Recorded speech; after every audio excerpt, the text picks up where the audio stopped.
नाज़रीन headlines breaking news है लाड़काने में अवां सां शेयर कयूं पिया। ॻोठ वॾा महर में मुबैना पुलिस मुक़ाबलो जंहिंमें ग़फ़लत ऐं फ़र्ज़न में कोताही करण ते 3 पुलिस ऑफिसरनि खे मुअत्तल कयो वियो आहे।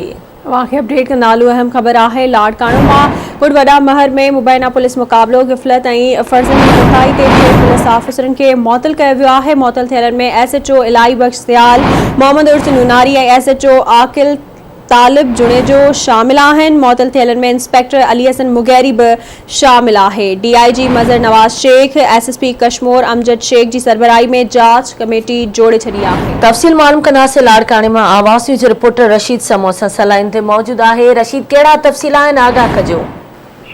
जी बिल्कुल गज़ाला, DIG लाड़कानो मज़र नवाज शेख जो गुज़रियल ॾींहुं लाड़काने ज़िले के ॻोठ वॾा महर में पेश आयल ही अफ़सोसनाक वाक़ियो हो, जंहिंमें मुबैना पुलिस मुक़ाबलो थियो हो, जंहिंमें 2 पुलिस जेके आहे पुलिस जा जवान उहे पंहिंजो शहीद थी विया। उन खां पोइ जेको आहे फ़र्ज़न में ग़फ़लत जे करे DIG मज़र नवाज शेख उन जो नोटिस वठी SHO जेको आहे पुलिस स्टेशन इलाही बख्श दयाल, इंस्पेक्टर मोहम्मद उर्स नूनारी ऐं SHO आकिल सब इंस्पेक्टर तालिब हुसैन जूनेजो ऐं SHO माहोटा sub inspector Ali Hasan Mugheri के सस्पेंड करे छॾियो आहे।